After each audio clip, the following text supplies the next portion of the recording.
Hi hi hello ನಮಸ್ಕಾರ ಎಲ್ಲರಿಗೂ nature spirit 9 ಆಟ್ Kannada tarot card ರೀಡಿಂಗಿಗೆ welcome. ಇವತ್ತು ನಾವು ತಗೋತಾ ಇರುವಂತಹ ರೀಡಿಂಗ್ ಯಾವುದಪ್ಪ ಅಂದರೆ ಈ ವಾರದ ಪ್ರೀತಿಯ ರೀತಿ ಹೇಗಿರುತ್ತೆ ಅಥವಾ ಕೆಲವು ಬದಲಾವಣೆಗಳು ಹೇಗಿರುತ್ತೆ ಅನ್ನೋದ್ರ ಬಗ್ಗೆ ರೀಡಿಂಗನ್ನು ತಗೋತಾ ಇದ್ದೀನಿ. ಮತ್ತೆ 30th ಜೂನಿಂದ 7th ಜುಲೈವರೆಗಿನ ರೀಡಿಂಗ್ ಆಗಿರತ್ತೆ. ಇದೆಲ್ಲವೂ ಕೂಡ ಇನ್ ಜನರಲ್ ಆಗಿರೋದ್ರಿಂದ ನಿಮಗೆ ರೆಸೊನೇಟ್ ಆದರೆ ಮಾತ್ರ ತಗೊಳ್ಳಿ. ಹಾಗೇನೆ ಸ್ಕ್ರೀನ್ ಮೇಲೆ ಕಾಣ್ತಾ ಇರುವಂತಹ ಒಂದು ನಂಬರ್ ಅದು ಪರ್ಸನಲ್ ರೀಡಿಂಗಿನ ನಂಬರ್ ಆಗಿರುತ್ತೆ. ಯಾರಿಗೆಲ್ಲ ಪರ್ಸನಲ್ ರೀಡಿಂಗಿನ ಅವಶ್ಯಕತೆ ಇದೆಯೋ ಅವರೆಲ್ಲರೂ ಕೂಡ ವಾಟ್ಸಪ್ ಮೆಸೇಜ್ ಅನ್ನ ಮಾಡುವುದರ ಮೂಲಕ ಪೇ ಮಾಡಿ ನಿಮ್ಮ ರೀಡಿಂಗ್ಸ್ ಗಳನ್ನ ನೀವು ತಗೋಬಹುದು. ಓಕೆ, ರೀಡಿಂಗ್ ಗಳನ್ನ ನೋಡೋದಕ್ಕೆ ಮುಂಚಿತವಾಗಿ ಪ್ಲೀಸ್ ಸೆಲೆಕ್ಟ್ ಯುವರ್ ಆಪ್ಷನ್. ನಿಮ್ಮ ಆಪ್ಷನ್ ಗಳನ್ನ ಸೆಲೆಕ್ಟ್ ಮಾಡ್ಕೊಳ್ಳಿ. ಸೊ ಎಲ್ಲಿದೆ ಆಪ್ಷನ್ ಅಂತ ಹುಡುಕ್ತಾ ಇದ್ದೀರಾ? ಸೊ ಒಂದು ಇಮೇಜ್ ನಿಮ್ಮ ಕಣ್ಣ ಮುಂದೆ ಬರ್ತಾ ಇದೆ. ಆ ಇಮೇಜಿನಲ್ಲಿಯೇ ನಾನು ಆಪ್ಷನ್ ಅನ್ನ ಕೊಟ್ಟಿದ್ದೇನೆ. ಸೊ ಬ್ಲ್ಯಾಕ್ ಕಲರ್ ಇರುವಂತಹ ಹ್ಯಾಟ್ ಅನ್ನ ನೀವು ಸೆಲೆಕ್ಟ್ ಮಾಡ್ಕೊಂಡ್ರೆ ಎಲ್ಲಿದೆ ಹುಡುಕಿ black colour hat. Okay, so ಅದನ್ನು ನೀವು ಸೆಲೆಕ್ಟ್ ಮಾಡ್ಕೊಂಡ್ರೆ ಅದು ಫೈಲ್ ನಂಬರ್ 1 ಆಗಿರುತ್ತೆ. ರೆಡ್ ಕಲರ್ ಹ್ಯಾಟ್ ಎಲ್ಲಿದೆ ಅನ್ನೋದನ್ನ ಹುಡುಕಿ ಅದು ಫೈಲ್ ನಂಬರ್ 2 ಆಗಿರುತ್ತೆ. ಆಯ್ಕೆಯನ್ನು ಮಾಡ್ಕೊಳ್ಳುವಾಗ ಬಹಳ ಕಾನ್ಸಂಟ್ರೇಷನ್ ಇಂದ ಆಯ್ಕೆಯನ್ನ ಮಾಡ್ಕೊಳ್ಳಿ. ಈ ಎರಡು ಹ್ಯಾಟ್ಗಳಲ್ಲಿ ಯಾವ ಕಲರಿನ ಹ್ಯಾಟ್ ನಿಮ್ಗೆ ತುಂಬಾ ಅಟ್ರಾಕ್ಟ್ ಆಗ್ತಾ ಇರುತ್ತೋ ಆ ಕಲರಿನ ಹ್ಯಾಟ್ ಅನ್ನು ಸೆಲೆಕ್ಟ್ ಮಾಡ್ಕೊಳ್ಳೋದ್ರ ಮೂಲಕ ಪ್ರೀತಿಯ ಜೀವನಕ್ಕೆ ಸಂಬಂಧಪಟ್ಟಂತಹ ಯಾವ ಮೂವ್ಮೆಂಟ್ಸ್ ಗಳಿದೆ ಅನ್ನೋದನ್ನ ನೀವು ಖಂಡಿತವಾಗಿಯೂ ನೋಡಬಹುದಾಗಿರುತ್ತೆ. ಓಕೆನಾ? ಹಾಗೇನೆ ಡಿಸ್ಕ್ರಿಪ್ಷನ್ ಬಾಕ್ಸ್ ನಲ್ಲಿ ಪ್ರತಿ ಫೈಲ್ನ ಟೈಮಿಂಗ್ಸ್ ಅನ್ನ ಕ್ಲಿಯರ್ ಆಗಿಯೇ ಮೆನ್ಷನ್ ಮಾಡಿರ್ತೀನಿ. ನೀವು ಯಾವ ಫೈಲ್ ಅನ್ನ ಸೆಲೆಕ್ಟ್ ಮಾಡ್ಕೊಂಡಿರ್ತೀರೋ ಆ ಫೈಲ್ನ ಟೈಮಿಂಗ್ಸ್ ಅನ್ನ ನೋಡಿ ಸ್ಕಿಪ್ ಆಗಿ ನಿಮ್ಮ ರೀಡಿಂಗ್ಸ್ ಗಳನ್ನ ನೀವು ತಗೋಬಹುದು. ಓಕೆ, ರೀಡಿಂಗ್ ಅನ್ನು ಶುರು ಮಾಡೋಣ. Okay, let start. Okay, so black colour hat ಅನ್ನ ಯಾರೆಲ್ಲ ಸೆಲೆಕ್ಟ್ ಮಾಡ್ಕೊಂಡಿದ್ರೋ ಅದು ಫೈಲ್ ನಂಬರ್ 1 ಆಗಿರತ್ತೆ ಅಂತ ಹೇಳಿದೆ, ಹೌದಲ್ವಾ? ಸೊ ಯಾವಾಗಲೂ ಕೂಡ ರೀಡಿಂಗ್ ಗಳಲ್ಲಿ ನಿಮಗೆ ಒಂದು ರೀತಿಯ ನೆಗೆಟಿವ್ ಆದಂತಹ ಅಥವಾ ನೆಗೆಟಿವ್ ಅನ್ನೋದಕ್ಕಿಂತ ಯಾವುದೇ ರೀತಿಯ ಪಾಸಿಟಿವ್ ಮೂಮೆಂಟ್ಸ್ ಗಳಿಲ್ಲ ಅನ್ನುವಂತಹ ರೀಡಿಂಗ್ಗೆ ಸುಮಾರು ದಿನದಿಂದಲೂ ಕೂಡ ನಿಮಗೆ ಬರ್ತಾ ಇತ್ತು. ಅದರಲ್ಲಿ ಒಂದು ಕಮೆಂಟಿನಲ್ಲಿ ಮೇಡಮ್ ಇದು ನನಗೆ ನೋಡೋದಕ್ಕೆ ಕಷ್ಟ ಆಗ್ತಾ ಇದೆ ಅಂತ ಕೂಡ ನೀವು ಒಂದು ಕಾಮೆಂಟ್ ಅನ್ನ ಕಳಿಸಿದ್ರಿ. ಅದಕ್ಕೆ ಉತ್ತರ ನಾನು ಹೇಳ್ತೀನಿ ನೋಡಿ. ಕಾರ್ಡ್ಸ್ ಗಳಲ್ಲಿ ನಾನು ಇದು ಯಾವಾಗಲೂ ಕೂಡ ಸಾಮಾನ್ಯವಾಗಿ ಕೆಲವೊಂದು ರೀಡಿಂಗ್ಸ್ ಗಳಲ್ಲಿ ನಾನು ಹೇಳ್ತಾನೆ ಇರ್ತೀನಿ, ಕಾರ್ಡ್ ಶಫ್ಲಿಂಗ್ ಅನ್ನ ನಾನಾಗಿ ಕೈಯಿಂದ ಎತ್ಕೊಂಡು ಮಾಡುವಂತಹದ್ದಲ್ಲ. ಕಾರ್ಡ್ ಶಫಲ್ ಅನ್ನ ಮಾಡಿದಾಗ ಫ್ಲಿಪ್ಪಿಂಗ್ ಆಗಿ ಯಾವ ಕಾರ್ಡ್ ಬರುತ್ತೋ ನಿಮಗೋಸ್ಕರ ಆ ಕಾರ್ಡಿನ ಡೀಟೇಲ್ಸ್ ಅನ್ನ ಅಥವಾ ಆ ಕಾರ್ಡಿನ ಇನ್ಫಾರ್ಮೇಶನ್ ಅನ್ನ ನಿಮ್ಗೆ ಕೊಟ್ಟಿರ್ತೀನಿ ಅಷ್ಟೇ. ಓಕೆ, ಅದು ಅಲ್ದಿರ ಇದೆಲ್ಲವೂ ಕೂಡ ಜನರಲ್ ರೀಡಿಂಗ್ ಆಗಿರತ್ತೆ. ಸೊ ಈ ವಾರಕ್ಕೆ ನಿಮ್ಗೆ ಬಂದಿರುವಂತಹ ಮೊದಲನೇ ಕಾರ್ಡಿನಲ್ಲಿ ನಿಮಗೆ ಬಂದಿರುವಂತಹದ್ದು ಯಾವುದಪ್ಪ ಅಂದ್ರೆ 4 ಆಫ್ ವ್ಯಾಂಡ್ಸ್ ರೆಪ್ರೆಸೆಂಟ್ ಆಗ್ತಾ ಇದೆ. Very good. ಸೊ ಇಷ್ಟು ದಿನದಿಂದಲೂ ಕೂಡ ಪಾಸಿಟಿವ್ ಆದಂತಹ ಗ್ರೋತ್ಗಳಿಲ್ಲ, ಯಾವುದೇ ಮೂವ್ಮೆಂಟ್ಸ್ ಗಳಿಲ್ಲ, ಒಂದು ರೀತಿಯ ಹರ್ಟ್ಗಳಾಗತ್ತೆ, ನೋವುಗಳಾಗತ್ತೆ ಅಂತ ಹೇಳ್ತಾನೆ ಇದೆ. ಆದ್ರೆ ಈ ವಾರದಲ್ಲಿ ನಿಮಗೆ ಗುಡ್ ನ್ಯೂಸ್ ಇದೆ ಅನ್ನುವಂಥದ್ದನ್ನ ರೆಪ್ರೆಸೆಂಟ್ ಮಾಡ್ತಾ ಇದೆ.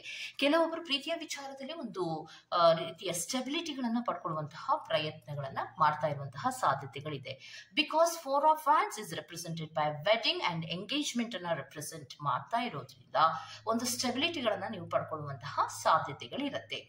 ಇಲ್ಲ ನಾವು ಯಾವುದೇ ರೀತಿಯ ಪ್ರೀತಿಯಲ್ಲಿ ಒಂದು ಕಮಿಟ್ಮೆಂಟಿನಲ್ಲಿ ಇಲ್ಲ, ನಾವು ಸಿಂಗಲ್ಸ್ ಅನ್ನೋದಾಗಿದ್ರೆ ಯಾವುದೋ ಒಂದು ಪಬ್ಲಿಕ್ ಒಂದು ಸೆಲೆಬ್ರೇಷನ್ಸ್ ಗಳಲ್ಲಿ ಅಥವಾ ವೆಡ್ಡಿಂಗ್ ಇರಬಹುದು ಅಥವಾ ಯಾವುದೋ ನಿಮ್ಮ ಫ್ರೆಂಡ್ಸ್ ಇರಬಹುದು, ಕಾಲೀಗ್ಸ್ ಇರಬಹುದು, ರಿಲೇಷನ್ಸ್ ಇರಬಹುದು, ಯಾವುದೋ ವೆಡ್ಡಿಂಗ್ ಅಲ್ಲಿ ಇರಬಹುದು ಅಥವಾ ಎಂಗೇಜ್ಮೆಂಟ್ ಗಳಲ್ಲಿ ಇರಬಹುದು, ನಿಮ್ಮ ಪ್ರೀತಿಯ ವ್ಯಕ್ತಿಯನ್ನ ನೀವು ಭೇಟಿಯಾಗುವಂತಹ ಸಾಧ್ಯತೆಗಳಿದೆ ಅನ್ನುವಂತಹದ್ದನ್ನ ರೆಪ್ರೆಸೆಂಟ್ ಮಾಡ್ತಾ ಇದೆ. ನೆಕ್ಸ್ಟ್ ಕಾರ್ಡಿನಲ್ಲಿ ನಿಮಗೆ 3 ಆಫ್ ಪೆಂಟಿಕಲ್ ಬಂದಿರೋದ್ರಿಂದ ಪ್ರೀತಿಯ ವಿಚಾರಕ್ಕೆ ಸಂಬಂಧಿಸಿದಂತೆ ಒಂದು ಪಾಸಿಟಿವ್ ಆದಂತಹ ಪ್ಲಾನಿಂಗ್ಸ್ ಗಳನ್ನ ನೀವು ಮಾಡುವಂತಹ ಸಾಧ್ಯತೆಗಳಿದೆ. ಇಬ್ರು ಕೂತ್ಕೊಂಡು ಮಾತಾಡುವಂತಹದ್ದು, ಫೀಲಿಂಗ್ ಗಳನ್ನ ಶೇರ್ ಮಾಡುವಂತಹದ್ದು, ಒಂದು ಸ್ಟೆಬಿಲಿಟಿಗಳನ್ನ ಮಾಡ್ಕೋಬೇಕು ಅಂದ್ರೆ ನಾವೇನೆಲ್ಲ ಮಾಡಬಹುದು ಅನ್ನುವಂತಹ ಒಂದು ಸ್ಟ್ರಕ್ಚರ್ ಪ್ಲಾನ್ ಗಳನ್ನ ನೀವು ಮಾಡುವಂತಹ ಸಾಧ್ಯತೆಗಳು ಇದೆ. ಅಂದ್ರೆ ನೀವು ಅಂದ್ರೆ ಪ್ರೀತಿಯ ವಿಚಾರದಲ್ಲಿ ನೀವಿಬ್ರು ಕೂಡ ಒಪ್ಪಿಗೆ ಮೇರೆಗೆ ನೀವು ಪಾಸಿಟಿವ್ ಮೂವ್ಮೆಂಟ್ಸ್ ಗಳನ್ನ ತಗೊಳ್ಳುವಂತಹ ಸಾಧ್ಯತೆಗಳಿದೆ ಅನ್ನುವಂತಹದನ್ನ ರೆಪ್ರೆಸೆಂಟ್ ಮಾಡ್ತಾ ಇದೆ. ಇಬ್ಬರಲ್ಲಿಯೂ ಕೂಡ ಯಾವುದೇ ರೀತಿಯ ಭಿನ್ನಾಭಿಪ್ರಾಯಗಳಿಲ್ಲ, ಮತ್ತೆ ಇಬ್ಬರಲ್ಲಿಯೂ ಕೂಡ ಕನೆಕ್ಟಿವಿಟಿ ಕರೆಕ್ಟ್ ಆಗಿ ಇರುವುದರಿಂದ ಒಂದು ಟೀಮ್ ವರ್ಕ್ ಅನ್ನುವಂತಹ ರೀತಿಯಲ್ಲಿ ಒಬ್ರಿಗೊಬ್ರಿಗೆ ಸಪೋರ್ಟಿವ್ ಆಗಿ ಇರೋದಲ್ದಿರ ಮತ್ತೆ ನೀವು ಪಾಸಿಟಿವ್ ಆದಂತಹ ಮೂವ್ಮೆಂಟ್ಸಿನ ಕಡೆಗೆ ಹೆಚ್ಚು ಗಮನವನ್ನ ಕೊಡ್ತಾ ಇರ್ತೀರಾ. ಅದರಲ್ಲಿಯೂ ಸ್ಟೆಬಿಲಿಟಿಗಳು ಮತ್ತೆ ಹೊಸ ಆಪರ್ಚುನಿಟೀಸ್ಗಳು ಏನಾದ್ರೂ ಪ್ರೀತಿಯಲ್ಲಿ ಇರೋದಾದ್ರೆ ಯಾಕೆ ಪಡ್ಕೋಬಾರದು ಅನ್ನುವಂತಹ ಮನಸ್ಥಿತಿಗಳಲ್ಲಿ ಮತ್ತೆ ಮೂವ್ಮೆಂಟ್ಸ್ ಗಳಲ್ಲಿ ನೀವಿರುವಂತಹ ಸಾಧ್ಯತೆಗಳಿದೆ ಅನ್ನುವಂತಹದ್ದನ್ನ ರೆಪ್ರೆಸೆಂಟ್ ಮಾಡ್ತಾ ಇದೆ. ನೆಕ್ಸ್ಟ್ ಕಾರ್ಡಿನಲ್ಲಿ ನಿಮ್ಗೆ 6 ಆಫ್ ವ್ಯಾಂಡ್ ಬರ್ತಾ ಇದೆ ಅನ್ನೋದಾದ್ರೆ ಎಷ್ಟೋ ನೀವು ಹಲವಾರು ಕಷ್ಟಗಳ ತದನಂತರದಲ್ಲಿ ಈಗ ಪ್ರೀತಿಯ ವಿಚಾರದಲ್ಲಿ ಒಂದು ವಿಜಯವನ್ನ ಅಥವಾ ಯಶಸ್ಸನ್ನು ಸಾಧಿಸುವಂತಹ ಸಾಧ್ಯತೆಗಳಿದೆ ಅನ್ನುವಂತಹದನ್ನ ರೆಪ್ರೆಸೆಂಟ್ ಮಾಡ್ತಾ ಇದೆ. ಯಾಕಂದ್ರೆ ಸುಮಾರು ದಿನದಿಂದಲೂ ಕೂಡ ಯಾರೆಲ್ಲ ಪೈಲ್ ನಂಬರ್ 1 ಅನ್ನ ಆಯ್ಕೆಯನ್ನ ಮಾಡ್ಕೋತಾ ಇದ್ರೋ ಅವರಿಗೆ ಯಾವಾಗ್ಲೂ ಕೂಡ ಹರ್ಟ್ಗಳಿದೆ, ನೋವುಗಳಿದೆ, ಮನಸ್ಸಿಗೆ ತುಂಬಾ ನೋವಾಗತ್ತೆ ಅನ್ನುವಂತಹ ವಿಚಾರದ ಫ್ಲಿಪ್ಪಿಂಗ್ ಕಾರ್ಡ್ಗಳೇ ಬರ್ತಾ ಇತ್ತು. ಇದು ಕೂಡ ನಿಮ್ಗೆ ಬೇಜಾರು ಕೂಡ ಆಗಿತ್ತು. ಯಾಕಂದ್ರೆ ಸುಮಾರು ವಾರಗಳಂದ್ರೆ ಸುಮಾರು ತಿಂಗಳುಗಳೇ ಆಯ್ತೇನೋ ನಿಮ್ಗೆ ಪಾಸಿಟಿವ್ ಆದಂತಹ ಒಂದು ರೀತಿಯ ರೀಡಿಂಗ್ಸ್ಗಳು ಬಂದು.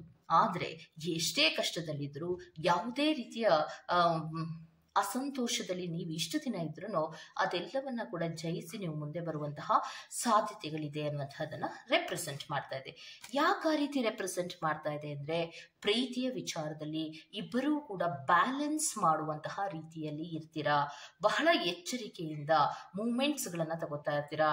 ಮತ್ತೆ ಇದರಲ್ಲಿ ಬ್ಯಾಲೆನ್ಸ್ ಅಲ್ದಿರ ಬಹಳ ತಾಳ್ಮೆಯಿಂದ ಒಬ್ರಿಗೊಬ್ರು ಕೂತು ಮಾತಾಡೋದ್ರಿಂದ ಯಾವುದೇ ರೀತಿಯ ಭಿನ್ನಾಭಿಪ್ರಾಯಗಳು ಈ ವಾರದಲ್ಲಿ ಪೈಲ್ ನಂಬರ್ 1 ಅವರಿಗೆ ಇಲ್ಲ ಅನ್ನೋದನ್ನ ರೆಪ್ರೆಸೆಂಟ್ ಮಾಡ್ತಾ ಇದೆ. ರೊಮ್ಯಾಂಟಿಕ್ ಆದಂತಹ ವಿಚಾರಗಳಿಗೆ ಸಂಬಂಧಿಸಿದಂತೆ ಒಂದು ರೀತಿಯ ಸ್ಟ್ರಕ್ಚರ್ ಪ್ಲಾನ್ಸ್ ಗಳನ್ನ ಮಾಡೋದ್ರ ಜೊತೆಗೆ ಫರ್ದರ್ ಆಗಿ ಫ್ಯೂಚರ್ ಟುಗೆದರ್ ಅನ್ನುವಂತಹ ರೀತಿಯಲ್ಲಿ ಪಾಸಿಟಿವ್ ಮೂವ್ಮೆಂಟ್ಸ್ ಗಳನ್ನ ಪಡ್ಕೊಳ್ಳುವಂತಹ ಸಾಧ್ಯತೆಗಳಿದೆ ಅನ್ನುವಂತಹದನ್ನ ರೆಪ್ರೆಸೆಂಟ್ ಮಾಡ್ತಾ ಇದೆ. ಓಕೆ, ಸೊ ಬಂದಿರುವಂತಹ ಎಲ್ಲ ಫ್ಲಿಪ್ಪಿಂಗ್ ಕಾರ್ಡಿನಲ್ಲಿಯೂ ಕೂಡ ಪಾಸಿಟಿವ್ ಆದಂತಹ ರೀತಿಯ ಮೂವ್ಮೆಂಟ್ಸ್ ಗಳು, ಸ್ಟೆಬಿಲಿಟಿಗಳು ಮತ್ತೆ ಒಂದು ರೀತಿಯ ಫೀಲಿಂಗ್ ಗಳ ಶೇರಿಂಗ್ ಗಳನ್ನೇ ರೆಪ್ರೆಸೆಂಟ್ ಮಾಡ್ತಾ ಇದೆ. ಸೊ ಅಲ್ಲಿಗೆ ಯಾವುದೇ ರೀತಿಯ ಅಸಂತೋಷ ಅನ್ನೋದಾಗ್ಲಿ ಅಥವಾ ಸಂಕಟ ಅನ್ನೋದಾಗ್ಲಿ ಅಥವಾ ನೋವು ಅನ್ನೋದಾಗ್ಲಿ ಅಥವಾ ಹರ್ಟ್ ಆಗೋದಾಗ್ಲಿ ಯಾವುದೂ ಕೂಡ ಇರೋದಿಲ್ಲ ಅನ್ನುವಂಥದ್ದನ್ನ ರೆಪ್ರೆಸೆಂಟ್ ಮಾಡ್ತಾ ಇದೆ. ಓಕೆ, ಸೊ ಇದಿಷ್ಟು ಪೈಲ್ ನಂಬರ್ 1 ಅವರ ರೀಡಿಂಗ್ ಆಗಿರುತ್ತೆ. ಈ ತರಹದ ರೀಡಿಂಗ್ ನಿಮ್ಗೆ ಇಷ್ಟ ಆಗಿದೆ ದಯವಿಟ್ಟು ಸಬ್ಸ್ಕ್ರೈಬ್ ಮಾಡಿ, ಪಕ್ಕದಲ್ಲೇ ಇರುವಂತಹ ಬೆಲ್ ಐಕಾನ್ ಅನ್ನ ಪ್ರೆಸ್ ಮಾಡಿ. ನಾನು ನಿಮ್ಮನ್ನ ಮತ್ತೊಂದು ರೀಡಿಂಗ್ ಅಲ್ಲಿ ಸಿಗ್ತೀನಿ ಅಂತ ಹೇಳ್ತಾ ಅಲ್ಲಿವರೆಗೂ take care, bye bye, go to the next pile number 2. Okay, so pile number 2 ಯಾರೆಲ್ಲ ಆಯ್ಕೆಯನ್ನ ಮಾಡ್ಕೊಂಡಿದ್ದೀರೋ ಅವರಿಗೆ ಬಂದಿರುವಂತಹದ್ದು ರೆಡ್ ಕಲರ್ ಹ್ಯಾಟ್, ಹೌದಲ್ವಾ? ಸೊ ಯಾವ ಫ್ಲಿಪ್ಪಿಂಗ್ ಕಾರ್ಡ್ಗಳು ನಿಮಗೆ ಬಂದಿರಬಹುದು ಅನ್ನೋದನ್ನ ಯೋಚನೆ ಮಾಡ್ತಾ ಇದ್ದೀರಾ? ನಿಮಗೆ ಬಂದಿರುವಂತಹ ಫ್ಲಿಪ್ಪಿಂಗ್ ಕಾರ್ಡಿನಲ್ಲಿ ಮೊದಲನೇ ಕಾರ್ಡ್ ಬಂದಿರುವಂತಹದ್ದು 7 ಆಫ್ ಪೆಂಟಿಕಲ್ ಬರ್ತಾ ಇದೆ. ಸೊ 7 ಆಫ್ ಪೆಂಟಿಕಲ್ ಬರ್ತಾ ಇದೆ ಅಂದ್ರೆ ಪ್ರೀತಿಯ ವಿಚಾರಕ್ಕೆ ಸಂಬಂಧಪಟ್ಟಂತೆ ನೀವು ತುಂಬಾ ಹಾರ್ಡ್ ವರ್ಕ್ ಗಳನ್ನ ಮಾಡ್ಬೇಕಾಗತ್ತೆ ಅನ್ನುವಂಥದ್ದನ್ನ ರೆಪ್ರೆಸೆಂಟ್ ಮಾಡ್ತಾ ಇದೆ. ಮತ್ತೆ ಪ್ರೀತಿಯ ವಿಚಾರದಲ್ಲಿ ಯಾವುದೇ ಹಾರ್ಡ್ ವರ್ಕ್ ಗಳಿಲ್ಲದೆ ನೀವು ಪಾಸಿಟಿವ್ ಆದಂತಹ ಮೂಮೆಂಟ್ಸ್ ಗಳನ್ನ ತಗೊಳ್ಳೋದಕ್ಕೆ ಸಾಧ್ಯ ಇಲ್ಲ. ಮತ್ತೆ ಪೈಲ್ ನಂಬರ್ 2 ಯಾರೆಲ್ಲ ಆಯ್ಕೆಯನ್ನ ಮಾಡ್ಕೊಂಡಿದ್ದೀರಾ ಅವರಿಗೆ ಒಂದು ವಿಚಾರ ಯಾವುದು ಅಂದ್ರೆ ಫ್ರೆಂಡ್ಶಿಪ್ ಟರ್ನ್ ಇಂಟು ದ ರೊಮ್ಯಾನ್ಸ್ನ ಕರೆಗೆ ಟರ್ನ್ ಆಗ್ತಾ ಇರುವಂತಹ ಸಾಧ್ಯತೆಗಳು ಯೂನಿವರ್ಸ್ನಲ್ಲಿ ಕೆಲವೊಬ್ಬರಿಗೆ ರೆಪ್ರೆಸೆಂಟ್ ಆಗ್ತಾ ಇದೆ. ಓಕೆ, ಸೊ ನೆಕ್ಸ್ಟ್ ಕಾರ್ಡಿನಲ್ಲಿ ಬಂದಿರುವಂತಹದ್ದು ನಿಮಗೆ ನೈಟ್ ಆಫ್ ಕಪ್ಸ್ ಬರ್ತಾ ಇರೋದ್ರಿಂದ ಪ್ರೀತಿಯ ವಿಚಾರಕ್ಕೆ ಸಂಬಂಧಿಸಿದಂತೆ ಕೆಲವೊಬ್ಬರಿಗೆ ಪ್ರಪೋಸಲ್ಗಳು ಕೂಡ ಸಿಗುವಂತಹ ಸಾಧ್ಯತೆಗಳಿದೆ. ರೊಮ್ಯಾಂಟಿಕ್ ಪ್ರಪೋಸಲ್ ಇರಬಹುದು ಅಥವಾ ಪ್ರೀತಿಯ ಪ್ರಪೋಸಲ್ಗಳು ಕೂಡ ನಿಮಗೆ ಸಿಗುವಂತಹ ಸಾಧ್ಯತೆಗಳು ಇರುತ್ತೆ. ಸೊ ಪ್ರೀತಿಯ ವಿಚಾರಕ್ಕೆ ಸಂಬಂಧಿಸಿದಂತೆ ಒಂದು ಪಾಸಿಟಿವ್ ಆದಂತಹ ಮೂಮೆಂಟ್ಸ್ಗಳು ಇದ್ರೂ ಕೂಡ ಅನ್ರಿಯಲಿಸ್ಟಿಕ್ ಎಕ್ಸ್ಪೆಕ್ಟೇಷನ್ಗಳು ನಿಮ್ಮ ಪ್ರೀತಿಯಲ್ಲಿ ಇರುವ ಸಾಧ್ಯತೆಗಳಿರುತ್ತೆ. ಮತ್ತೆ ಇದು ಅವಾಸ್ತವಿಕವಾದಂತಹ ನಿರೀಕ್ಷೆಗಳನ್ನ ನಿಮ್ಮ ಪ್ರೀತಿಯಲ್ಲಿ ಇರುತ್ತೆ, ಆ ರೀತಿಯ ಎಕ್ಸ್ಪೆಕ್ಟೇಷನ್ಸ್ಗಳು ಇರುತ್ತೆ ಅನ್ನುವಂಥದ್ದನ್ನ ರೆಪ್ರೆಸೆಂಟ್ ಮಾಡ್ತಾ ಇದೆ.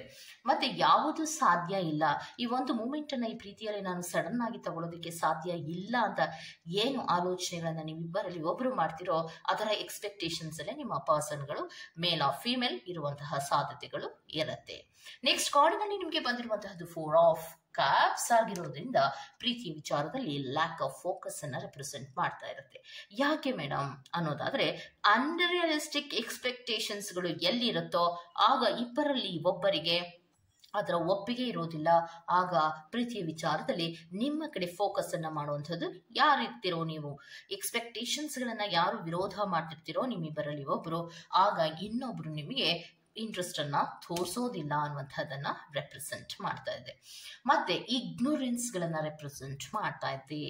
ಯಾವಾಗ ಪ್ರೀತಿಯಲ್ಲಿ ಇಬ್ಬರಲ್ಲಿ ಒಬ್ರು ಅವರ ಮಾತನ್ನ ವಿರೋಧ ಮಾಡ್ತಾ ಇರ್ತಿರೋ ಆಗ ನಿಮ್ಮನ್ನ ಇಗ್ನೋರೆನ್ಸ್ ಮಾಡುವಂತಹ ಸಾಧ್ಯತೆಗಳಿರುತ್ತೆ. ಡಿಸ್ಇಂಟ್ರೆಸ್ಟ್ ಅನ್ನುವಂತಹ ರೀತಿಯ ಮೂಮೆಂಟ್ಸ್ ಗಳನ್ನ ತಗೊಳ್ಳುವಂತಹ ಸಾಧ್ಯತೆಗಳಿದೆ ಅನ್ನುವಂತಹದ್ದನ್ನ ರೆಪ್ರೆಸೆಂಟ್ ಮಾಡ್ತಾ ಇದೆ. ನೆಕ್ಸ್ಟ್ ಕಾರ್ಡಿನಲ್ಲಿ ನಿಮಗೆ ಬಂದಿರುವಂತಹದ್ದು 3 ಆಫ್ ಸೋರ್ಟ್ಸ್ ಆಗಿರೋದ್ರಿಂದ ಹಾರ್ಟ್ ಬ್ರೋಕನ್ ಅನ್ನು ರೆಪ್ರೆಸೆಂಟ್ ಮಾಡ್ತಾ ಇದೆ. ಏನಿದು, ನಾನು ಬೇಡ ಅಂದ ತಕ್ಷಣ ಇಷ್ಟೊಂದು ವಿರುದ್ಧವಾಗಿ ನಡ್ಕೋತಾ ಇದ್ದಾರಲ್ಲ, ಇದು ನಾನು ಎಕ್ಸ್ಪೆಕ್ಟೇ ಮಾಡಿರ್ಲಿಲ್ವಲ್ಲ ಅನ್ನುವಂತಹ ರೀತಿಯ ಆಲೋಚನೆಗಳು ಕೂಡ ನಿಮಗೆ ಬರುವಂತಹ ಅಥವಾ ಥಾಟ್ಸ್ಗಳು ಬರುವ ಸಾಧ್ಯತೆಗಳಿರುತ್ತೆ. ಪ್ರೀತಿಯ ವಿಚಾರದಲ್ಲಿ ಯೂನಿವರ್ಸಿನಲ್ಲಿ ರೇರ್, ಕೆಲವೊಬ್ಬರಿಗೆ ಮಾತ್ರ ಟ್ರಯಾಂಗಲ್ ಲವ್ ಸ್ಟೋರಿಯನ್ನ ರೆಪ್ರೆಸೆಂಟ್ ಮಾಡ್ತಾ ಇದೆ. ಎಲ್ಲರಿಗೂ ಅಂತ ನಾನು ಹೇಳೋದಿಲ್ಲ, ಯಾಕಂದ್ರೆ ಪ್ರೀತಿಯ ವಿಚಾರಕ್ಕೆ ಸಂಬಂಧಿಸಿದಂತೆ ಎಲ್ಲರಿಗೂ ಕೂಡ ಟ್ರಯಾಂಗಲ್ ಲವ್ ಸ್ಟೋರಿಯಲ್ಲಿ ಇದ್ದೀರಾ ಅಂತ ನಾನು ಹೇಳ್ತಾ ಇರಲಿಲ್ಲ. ಕೆಲವೊಬ್ಬರಿಗೆ ಮಾತ್ರ ಲವ್ ಟ್ರಯಾಂಗಲ್ ಅನ್ನ ರೆಪ್ರೆಸೆಂಟ್ ಮಾಡ್ತಾ ಇದೆ. ಓಕೆ, ಸೊ ನೆಕ್ಸ್ಟ್ ಕಾರ್ಡಿನಲ್ಲಿ ನಿಮಗೆ 6 ಆಫ್ ಕಪ್ಸ್ ಬರ್ತಾ ಇರೋದ್ರಿಂದ ಬಿಟ್ಟು ಬಿಡಲಾರದಂತಹ ಪ್ರೀತಿಯನ್ನ ರೆಪ್ರೆಸೆಂಟ್ ಮಾಡ್ತಾ ಇದೆ. ಒಬ್ರು ಯಾರು ನಿಮ್ಮನ್ನ, ಇಬ್ಬರಲ್ಲಿ ಒಬ್ರು ಯಾರು ನೀವು ಪ್ರೀತಿಯಲ್ಲಿ ನೆಗ್ಲೆಕ್ಟ್ ಅನ್ನ ಮಾಡ್ತಿರೋ ಇನ್ನೊಬ್ಬರಿಗೆ ತುಂಬಾ ಹರ್ಟ್ ಆಗ್ತಾ ಇರುತ್ತೆ. ಮತ್ತೆ ಹಳೆಯ ವಿಚಾರಗಳು ತುಂಬಾ ನೆನಪಿಗೆ ಬರ್ತಾ ಇರುವಂತಹದ್ದು, ರೀಕಾಲ್ ಅನ್ನ ಮಾಡ್ತಾ ಇರುವಂತಹದ್ದು, ಮತ್ತೆ ಹರ್ಟ್ ಮಾಡಿಕೊಂಡು ತುಂಬಾ ಬೇಜಾರು ಮಾಡಿಕೊಂಡು ಯಾವಾಗ ಕಾಲ್ ಮಾಡ್ತಾರೋ, ಯಾವಾಗ ಮೆಸೇಜ್ ನ ಮಾಡ್ತಾರೋ ಅನ್ನುವಂತಹ ರೀತಿಯಲ್ಲಿ ವೇಟ್ ಅನ್ನ ಮಾಡ್ತಾ ಇರುವಂತಹ ಸಾಧ್ಯತೆಗಳನ್ನ ಕೂಡ ರೆಪ್ರೆಸೆಂಟ್ ಮಾಡ್ತಾ ಇದೆ. ಸೊ ಅಲ್ಲಿಗೆ ಪಾಯಿಂಟ್ ನಂಬರ್ 2 ಯಾರೆಲ್ಲ ಆಯ್ಕೆಯನ್ನ ಮಾಡ್ಕೊಂಡಿದ್ದೀರೋ, ಪ್ರೀತಿಯ ವಿಚಾರದಲ್ಲಿ ಏನು ಫ್ರೆಂಡ್ಶಿಪ್ ಅಲ್ಲಿ turn into the romance ಅಂತ ಹೇಳ್ತೀವಲ್ಲ, ಆ ರೀತಿ ಟರ್ನ್ ಆಗಿರುವಂತಹ ಪ್ರೀತಿಯೇ ಇರಬಹುದು, ಅಥವಾ ಪ್ರೀತಿಯ ವಿಚಾರದಲ್ಲಿ ಆದ್ರೂ ಕೂಡ ಪಾಸಿಟಿವ್ ಆದಂತಹ ಮೂಮೆಂಟ್ಸ್ ಗಳು ಹೋಗ್ತಾ ಇರತ್ತೆ. ಯಾವಾಗ ಅನ್ರಿಯಲಿಸ್ಟಿಕ್ ಆದಂತಹ ಎಕ್ಸ್ಪೆಕ್ಟೇಷನ್ಸ್ ಗಳು ಬರುತ್ತೋ ಆಗ ನೀವು ಅವಾಯ್ಡ್ ಮಾಡೋದಕ್ಕೆ ಟ್ರೈ ಮಾಡ್ತೀರಾ, ಆಗ ನಿಮ್ಮ ಬಗ್ಗೆ ಗಮನವನ್ನ ಕೊಡೋದಿಲ್ಲ, ಆಗ ನಿಮ್ಗೆ ನೋವುಗಳಾಗುವಂತಹ ಸಾಧ್ಯತೆಗಳಿರುತ್ತೆ ಅನ್ನುವಂಥದ್ದನ್ನ ರೆಪ್ರೆಸೆಂಟ್ ಮಾಡ್ತಾ ಇದೆ. ನೋವುಗಳ ಜೊತೆಗೆ ಒಂದು ರೀತಿಯ ಪ್ರೀತಿಯ ಮೆಮೊರೀಸ್ಗಳು ಕೂಡ ನಿಮಗೆ ಕಾಣೋದಕ್ಕೆ ಶುರುವಾಗುವಂತಹ ಸಾಧ್ಯತೆಗಳು ಈ ವಾರದಲ್ಲಿ ನಿಮಗೆ ರೆಪ್ರೆಸೆಂಟ್ ಆಗ್ತಾ ಇದೆ. ಓಕೆ, ಸೊ ಇದಿಷ್ಟು ಪಾರ್ಟ್ ನಂಬರ್ 2 ಅವರ ರೀಡಿಂಗ್ ಆಗಿರುತ್ತೆ. ಈ ತರಹದ ರೀಡಿಂಗ್ ನಿಮ್ಗೆ ಇಷ್ಟ ಆಗಿದೆ ದಯವಿಟ್ಟು ಸಬ್ಸ್ಕ್ರೈಬ್ ಮಾಡಿ, ಪಕ್ಕದಲ್ಲೇ ಇರುವಂತಹ ಬೆಲ್ ಐಕಾನ್ ಅನ್ನ ಪ್ರೆಸ್ ಮಾಡಿ. ನಾನು ನಿಮ್ಮನ್ನು ಮತ್ತೊಂದು ರೀಡಿಂಗ್ ಗಳಲ್ಲಿ ಸಿಗ್ತೀನಿ ಅಂತ ಹೇಳ್ತಾ, ಅಲ್ಲಿವರೆಗೂ ಟೇಕ್ ಕೇರ್, ಬಾಯ್.